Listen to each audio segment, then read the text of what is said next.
년 전에 그 미국의 어느 남자분이 벼룩시장에 갔다가 액자 하나가 마음에 든 것을 보았습니다. 그림은 별로였지만 액자가 탐이 나서 그 액자를 $2에 샀다는 겁니다. 집에 와서 이제 자기 집에 있는 그림을 그 액자에 넣으려고 액자를 뒤를 다 풀어서 그림을 빼는데 그 그림 뒤에 아주 오래된 문서 하나가 접혀져서 그 액자에 끼워져 있더라는 거예요. 그 문서를 이렇게 펼쳐서 보니까 미국 독립선언서였습니다.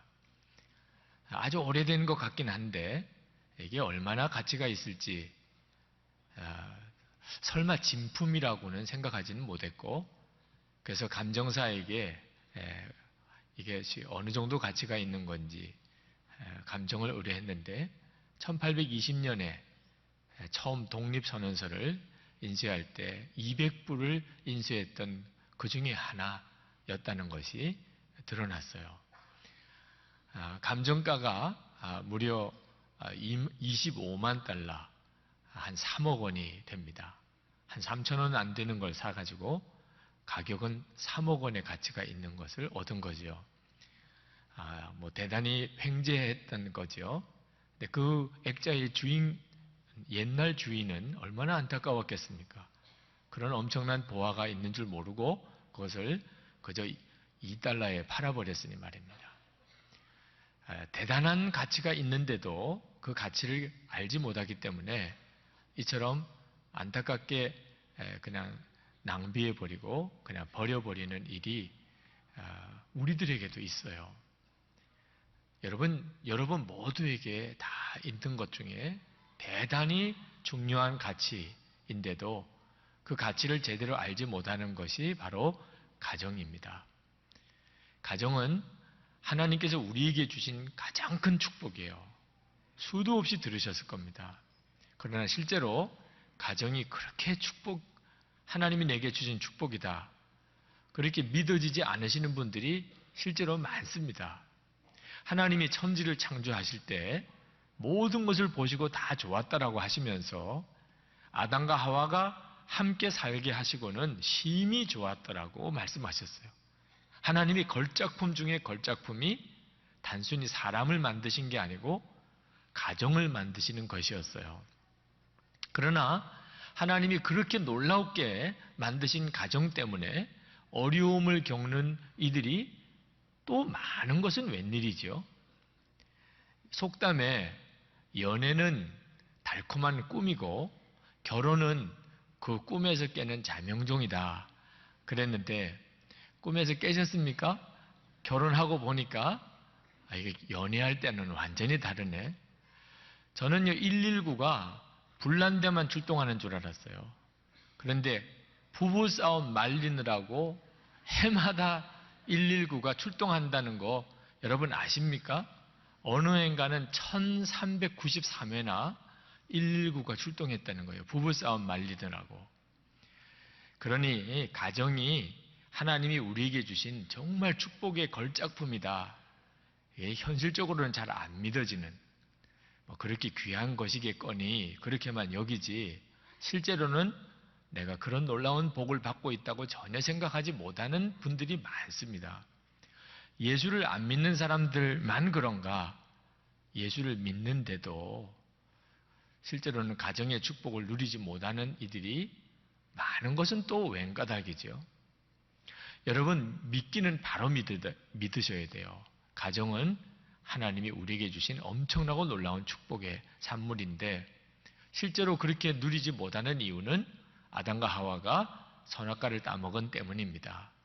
그 이후에 원죄 우리 안에 들어오고 우리는 완전히 타락한 자가 됩니다.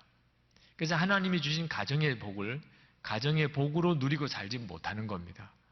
그래서 가정이 위기라는 말은 어느 시대나 다 있었던 말이에요. 그렇지만 여러분 거기까지만 알면 안 됩니다. 예수 그리스도로 인하여 하나님이 원래 창조하셨던 모든 세계는 다 회복이 됩니다. 하나님이 우리에게 주셨던 축복이 원죄로 인해서 다 망가졌지만 예수 그리스도의 십자가로 인해서 다 회복이 됩니다. 가정도 마찬가지예요. 가정도 예수 그리스도 안에서 가정의 축복이 다 회복이 됩니다. 예수님께서 첫 기적을 결혼식장에서 하셨어요. 물이 포도주가 되는 기적을 행하셨습니다. 예수 믿는 가정 안에 똑같은 일이 벌어지는 거죠. 고린도 후서 5장 17절에 누구든지 그리스도 예수 안에 있으면 새로운 피조물이라. 이전 것은 지나갔으니 보라 새 것이 되었도다. 가정에도 똑같이 적용되는 말씀입니다. 이 시편 128편은 하나님이 가정에 주신 축복의 유명한 성경이에요. 하나님은 가정에 복을 주셨어요. 창세기에 나오는 하나님이 심히 좋았더라고 말씀하신 이유가 있어요. 하나님은 가정을 이렇게 복을 주셨어요. 2절 3절을 읽어보면 내가 내 손이 수고한 대로 먹을 것이라. 내가 복되고 형통하리로다. 내 집안에 있는 내 아내는 결실한 포도나무 같으며 내 식탁에 둘러앉은 자식들은 어린 감람나무 같으리로다. 5절 6절에 여호와께서 시온에서 내게 복을 주실지어다. 너는 평생에 예루살렘의 번영을 보며 내 자식의 자식을 볼지어다. 이스라엘에게 평강이 있을지로다. 하나님의 계획하심은 우리의 가정 안에 말할 수 없는 복을 주시는 것이에요. 그러나 실제로 예수 믿고 하나님의 가정의 축복을 회복했다고 하는데 현실이 그렇지 않은 것은 무슨 까닭이죠? 예수 믿고 구원받았다는 성도들의 가정이 다 시편 128편 같지 않은 것은 무슨 이유죠?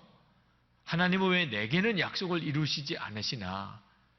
그런 답답한 마음으로 질문하시는 분들도 있으실 거예요. 근데 여러분, 하나님께서 우리에게 이와 같은 놀라운 가정의 축복을 약속하셨고 또 실제로 이루시지만 그저 내가 예수를 믿었다는 것 때문에 저절로 되어지는 일은 아니라는 겁니다. 예수를 믿으셔도 바로 믿으셔야 하는데 오늘 1절, 4절 말씀을 한번 보시기 바랍니다. 오늘 1절 말씀 다 같이 읽겠습니다. 여호와를 경외하며 그의 길을 걷는 자마다 복이 있도다. 4절 말씀입니다. 여호와를 경외하는 자는 이같이 복을 얻으리로다. 아멘. 자, 하나님께서 가정에 복을 주시는데 반드시 이렇게 되어야 한다는 거예요. 그것은 간단해요. 여호와를 경외하는 자여야 한다는 겁니다. 여러분, 예수를 믿으면 반드시 여호와를 경외하는 자가 됩니다.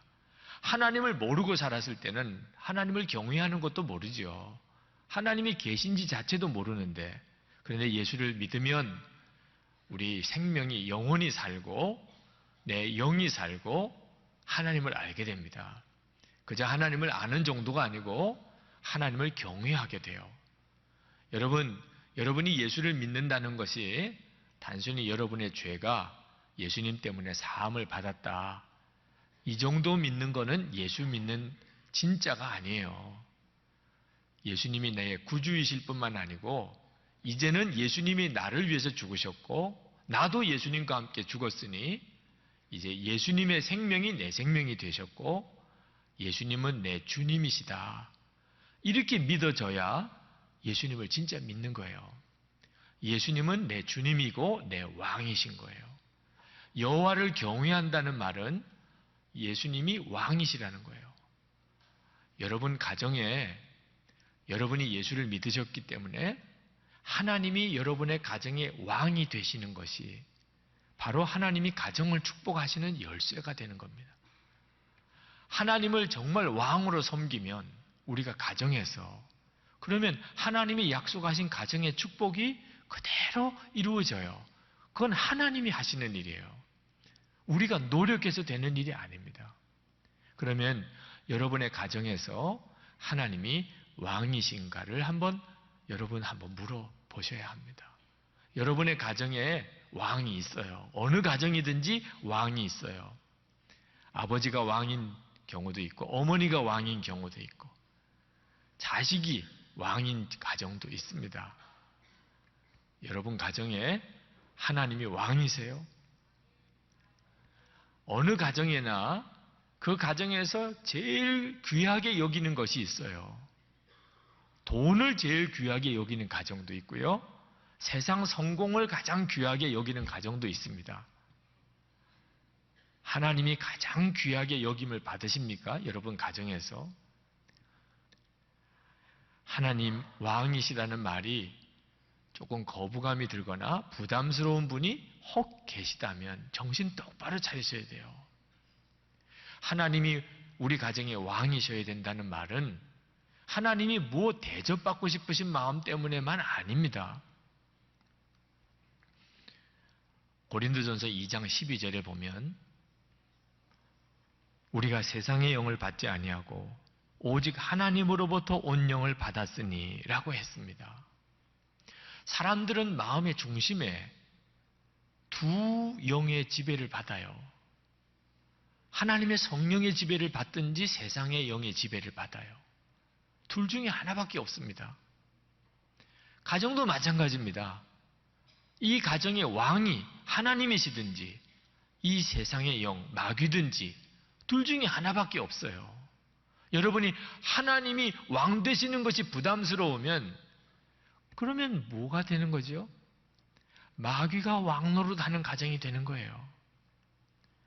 마귀는 에덴 동산 때부터 행복했던 아담 부부를 불행하게 만들었던 존재입니다. 그리고 그 이후에 모든 가정, 모든 부부들에게 똑같이 역사해요. 가정 파괴범입니다, 마귀는. 마태복음 12장 43절부터 제가 읽어드립니다. 더러운 귀신이 사람에게서 나갔을 때 물 없는 곳으로 다니며 쉬기를 구하되 쉴 곳을 얻지 못하고 이에 이르되 내가 나온 내 집으로 돌아가리라 하고 와보니 그 집이 비고 청소되고 수리되었거늘 이에 가서 저보다 더 악한 귀신 7을 데리고 들어가서 거하니 그 사람의 나중 형편이 전보다 더욱 심하게 되느니라. 이 악한 세대가 또한 이렇게 되리라. 여기서 집이라고 하는 것은 사람의 마음을 비유하는 것일 수도 있고 진짜 집일 수도 있는 거예요. 여러분의 가정에 왕이 없다면 그러면 마귀가 7 귀신을 데리고 들어가서 완전히 놀이터를 삼는 거예요. 마귀가 가정을 완전히 짓밟고 파멸시키는 그런 끔찍한 일이 벌어지는 거예요. 하나님이 우리 가정에 왕 되시는 것은 악한 영이 우리 가정에 역사하고 지배하는 것을 막는 것이죠. 여러분의 가정의 영적인 상태를 잘 분별하셔야 합니다. 우리가 영의 역사를 다 알 수는 없지만 열매를 보면 알아요. 지금 하나님의 성령이 역사하시는지 아니면 마귀가 역사하는지를 열매를 보고 안단 말입니다.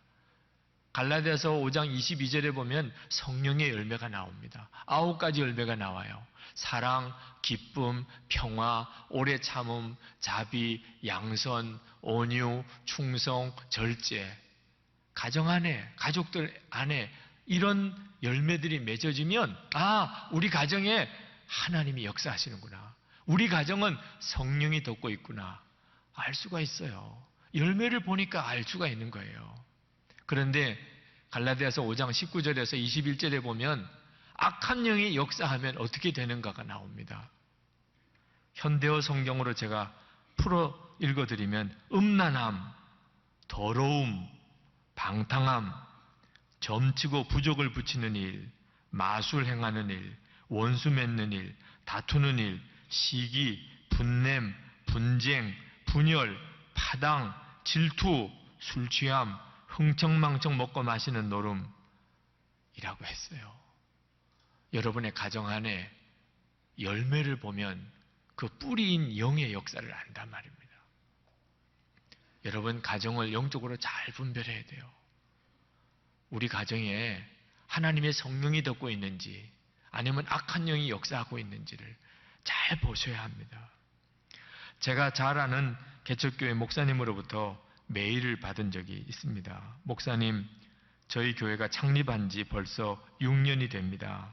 이제 작년 70명 재적에 주일날 60명 정도 참석하고 아이들이 30명가량 됩니다. 목사님, 개척교회 5년 만에 터득한 건데요. 개척교회는 분열의 영이 더 강하게 역사한다는 겁니다. 새신자가 와도 기존 교인들이 좋아하지 않고 일꾼이 와도 오히려 경계하고 시기하고 질투하고 그래서 들어오면 나가고 들어오면 내보내고 이런 과정을 4년을 보냈습니다. 그러다가 5년째 드디어 깨달았습니다. 교회 안에 분열의 영, 시기, 질투의 영이 역사하는구나. 그리고 강력하게 대적기도하기 시작했을 때 드디어 교인들이 하나 되고 헌신하는 일들이 일어났고 새신자가 와도 거의 100% 정착하게 되었습니다. 여러분, 영적인 분별을 해야 돼요. 하나님의 성령의 역사인지 이것이 악한 영의 역사인지. 교회만 아닙니다. 가정도 똑같습니다. 부부싸움 오래 하는 거 여러분 절대 정상이 아닙니다. 그렇게 행복하게 살자고 결혼한 거 아닙니까? 그런데 왜 싸우게 되나요? 남편 잘못, 아내 잘못 때문만 아닙니다. 고부간의 불화는 우리 한국의 아주 뿌리 깊은 전통과도 같아요. 그러나 그게 속는 거예요. 어째 시어머니와 며느리는 불화해야만 하는 거지요? 아니에요.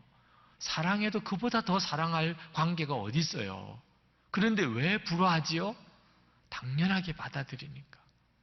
그럴 수밖에 없다고 받아들이니까.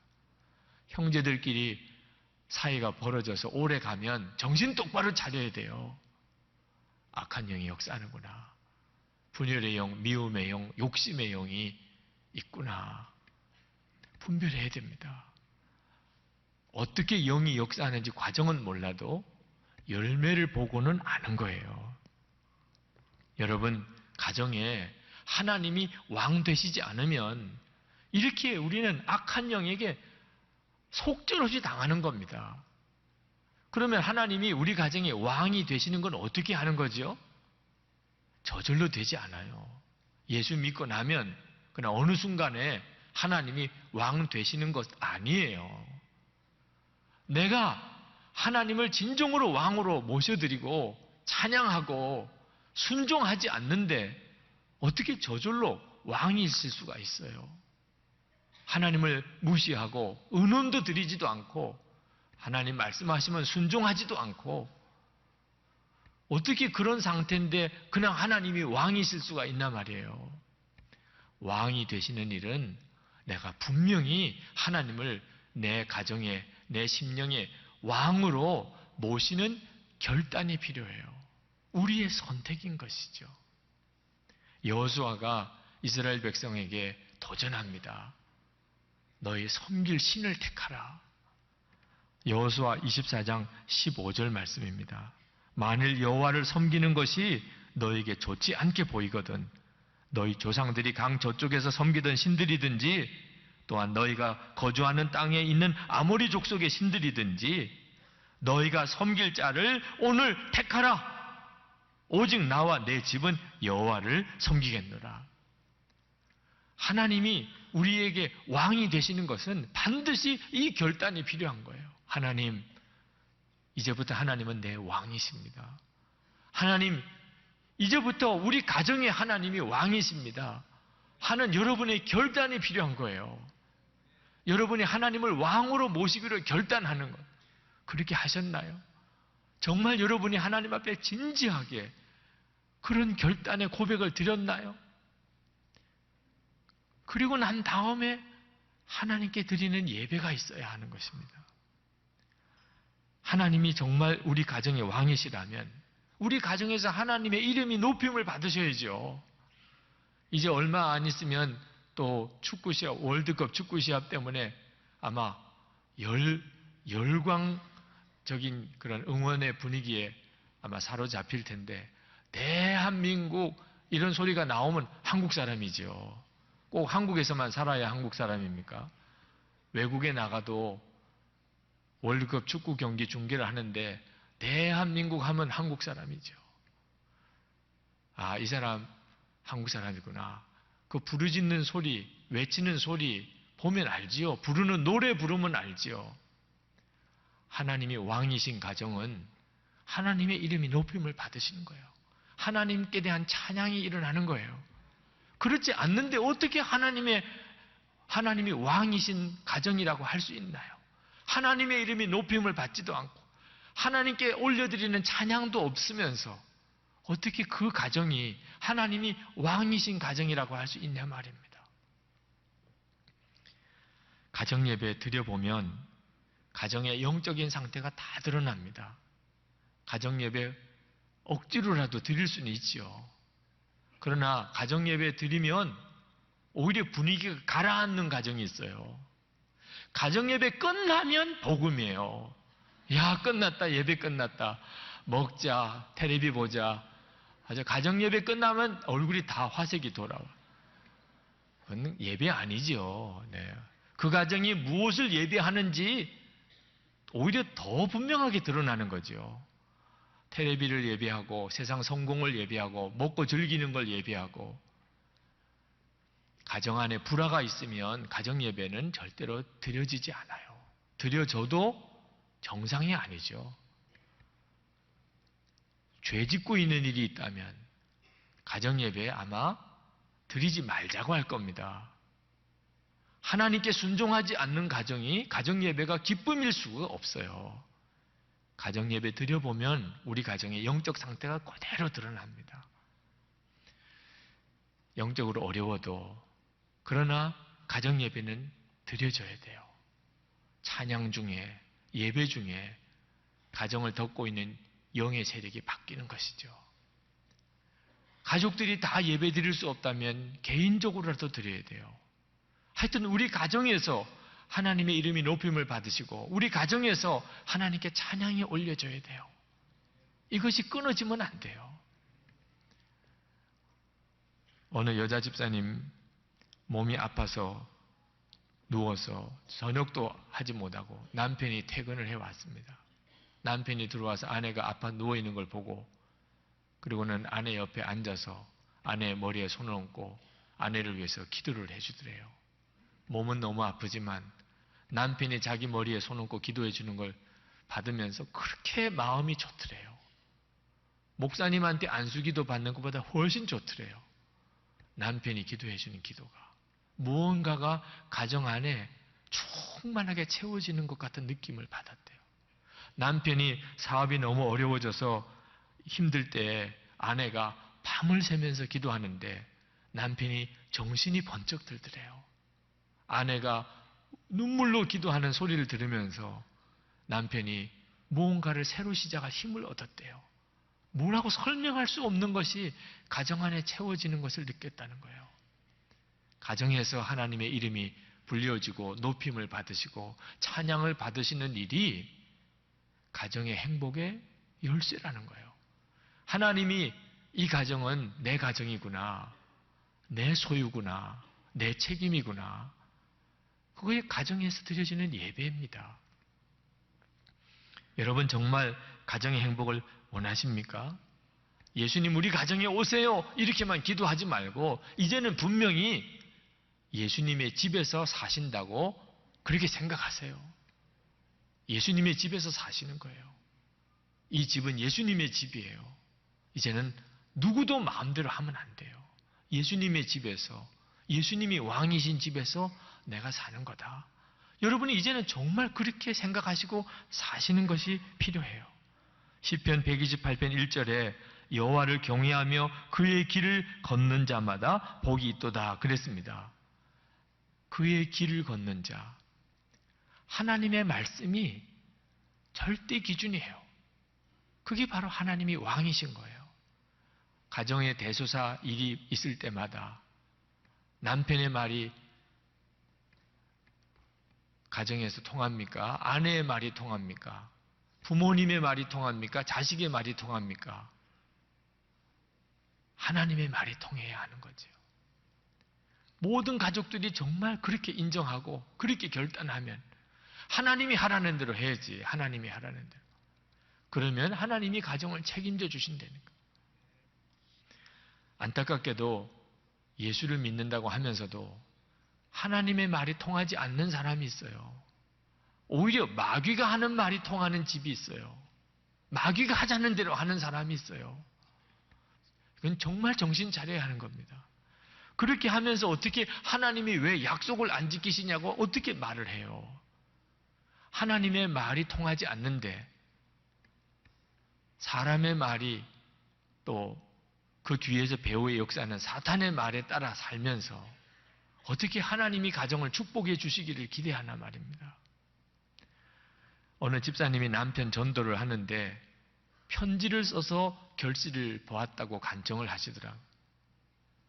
그동안에는 말로 전도를 했는데 기도 중에 어느 날 하나님이 너는 말하지 말고 편지를 쓰라. 깨달았대요. 말에 실수가 많았어요. 마음은 안타깝지만 말을 하고 보니까 항상 실수가 많았어요. 안 해야 될 말을 하고 또 표현이 적절치 않다 보니 남편 영혼을 구원해야 되겠다는 마음은 있는데 자꾸 남편으로 하여금 시험 들게 하는 것이 자기들이에요. 그래서 1절 그 다음부터는 말하지 않고 남편에게 편지를 썼답니다. 편지를 쓰다 보니 다시 수정하고 또 수정하고 내 말, 내 감정, 부적절한 표현 다 걸러지고 정말 주님이 주시는 그 마음, 그 생각으로 정리해서 남편에게 편지를 보내고 또 보내고 남편이 감동을 받았어요. 주님의 말씀이면 얼마든지 그렇게 되는데 그러므로 여러분 가정에서 큰 소리 내시면 안 돼요. 왕이 있어요, 왕이. 우리는 우리 가정에 하나님이 왕이세요. 말 함부로 할 수 없어요. 왕이 계신데 어떻게 말을 함부로 해요? 믿음 없는 말, 낙심하는 말, 원망하는 말, 불평하는 말 하시면 안 돼요. 왕이 계신데요. 여러분 항상 기억하셔야 돼요. 우리 가정에는 왕이 계시다. 하나님이 왕이시다. 하나님이 기뻐하시는 말, 하나님이 하라고 하시는 말 한마디를 해도 하나님이 하라고 하는 대로 하셔야 돼요. 시간이 나고 가족들끼리 모여서 즐거운 시간을 가진다고 아무거나 가지고 오락을 해도 안 되는 거예요.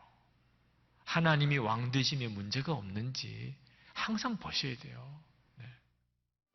이 프로그램은 CTS 방송가족의 사랑과 후원으로 제작되었습니다. 후원 전화 02-6333-1003번, ARS 060-800-1111번으로 전화주세요.